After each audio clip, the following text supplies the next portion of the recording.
გამარჯობა.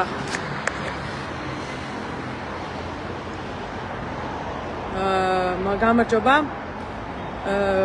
იმ ინფორმაციასთან დაკავშირებით, რომელიც ეხება ჩვენი დე-ფაქტო ხელისუფლების მხრიდან ხუთავი გაზების შემოტანას და გამოყენებას მშვიდობიანი მოსახლეობის წინააღმდეგ. სწორედ ახლა მივდივარ ტელევიზიაში, რომ ეს კარგად გავარჩიო. მე თავიდანვე იცით ვამბობდი, ნოემბრიდანვე ვამბობდი, რომ ეს არის კაცობრიობის წინააღმდეგ დანაშაული.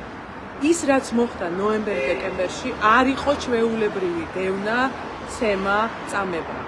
ეს იყო ბევრად სერიოზული კაცობრიობის წინააღმდეგ მიმართული დანაშაული და მე ვიყავი პირველი, რომელიც ეგრევე წავიდა ჰააგაში და ეს ინფორმაცია თავისი ფაილებით და ფაქტებით მიიტანა შესაბამის გამომძიებელთან რომის სტატუტის ჰააგის საერთაშორისო სასამართლოში.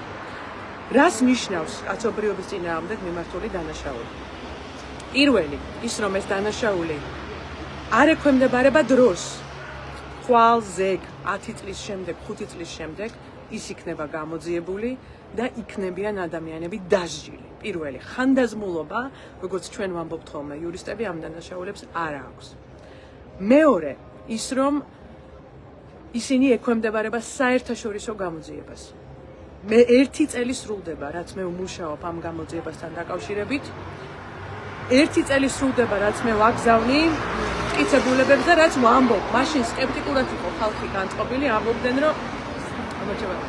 ამბობდნენ, რომ არაო კაცობრიობის წინააღმდეგ დანაშაული ვეგან ამეტანი არისო. საკუთარი მოსახლეობის მოწამლა, მეგობრებო, არის კაცობრიობის წინააღმდეგ მიმართული დანაშაული. ეს არის სადამ ჰუსეინის ისტორია და სადამ ჰუსეინის დონე. აქამდე დავიდა ქართული ოცნება. და სწორედ ამისთვის თავის დროზე ტრიბუნალზე უნდა აღმოჩენილიყო სადამ ჰუსეინი უბრალოდ მისი ცხოვრება სხვანაირად არ დასრულდა. სამუშაო ჯგუფისთვის, რა თქმა უნდა, მე მჭირდება მხარდაჭერა და დახმარება ყველას, ვისაც აქვს საერთაშორისო სამართალში სამაგისტრო ან სწავლობს ახლა საერთაშორისო სამართალზე. მოუწოდებ მაშინებს თქვი, რომ შემოუერთდეს ამ კამპანიას, იმიტომ რომ გეგმა არის შემდეგი და ამ გეგმაზე ვსაუბრობ უკვე 1 წელია. პირველი, მადლობა ქალბატონო ნინო, ესეა. პირველი, საერთაშორისო გამოძიება ჰააგაში დამატებით მასალებს ისედაც გაიგებდნენ ეგენი, იმიტომ რომ BBC-ს გამოძიება წახუმარო რამე არ არის, ემატება იმ საქმეს, რომელიც თავის დროზე დავეწყდა. მეორე, აქ შევქმნით სპეციალურ სასამართლო პალატას. იმ პირებს, რომლებმაც გამოიყენეს ქიმიური იარაღი საკუთარ მოსახლეობაზე, ვაგებინებთ პასუხს. როდის რამდენიც არ უნდა დაგჭირდეს. როგორც გაკეთდა თავის დროზე ნიურნბერგისთვის, ჩამოვიყვან ურუგვაიდან, ბრაზილიიდან, უნგრეთიდან, სადაც არ უნდა წავიდნენ. იმიტომ რომ ეს არის კაცობრიობის წინააღმდეგ დანაშაული. მესამე, ეს ძალიან მნიშვნელოვანი, როგორც უნდა იმოქმედოთ თქვენ, ჩემო კარგო ხალხო, ვინც დაზიანდა გაზით. მეც ვარ მათ შორის შემოდგომაზე. აუცილებლად მნიშვნელოვანია, იმიტომ რომ იქნება დრო და საშუალება და ამისთვის მე ყველაფერს გავაკეთებ, რომ გაიცეს კომპენსაციები.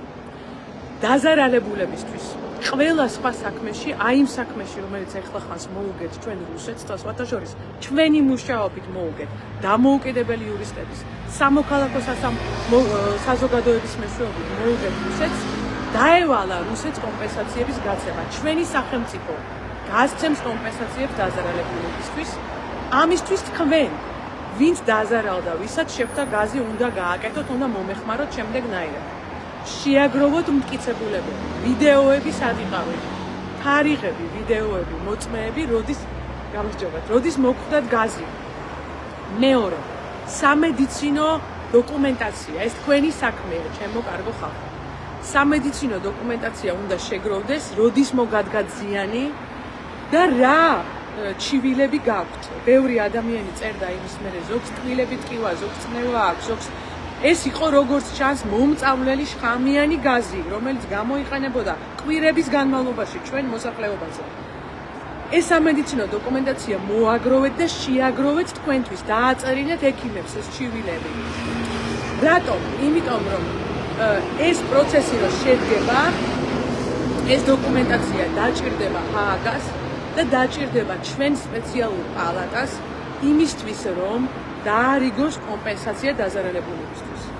ამის ნახეთ, ეს არ გაკეთდა. კაპიკებს უხდიან ყოველთვის, გინდა რეპრესირებულებს, გინდა პოლიტპატიმრებს. არასოდეს ჩვენ ქვეყანაში არ დადგა, რომ სახელმწიფომ რეალურად მოიხადოს ბოდიში. და ამას მე გავაკეთებ. კამპანიას საერთაშორისო სამართლიანობის დადგენისთვის მე დაწყებული მაქვს 1 წელია. ღიაა და თუ ცოდნა გაქვთ, განსაკუთრებით ახალგაზრდებს, სტუდენტებს, შეუძლიათ რომ შემოუერთდეს ამას. ეს ყველაფერი, რა თქმა უნდა, იქნება ჩემი ეროვნული გადარჩენის გეგმის ნაწილი. გეგმა გამოცხადებულია, დავდებ, გააზიარეთ როგორც ყოველთვის. ახალს.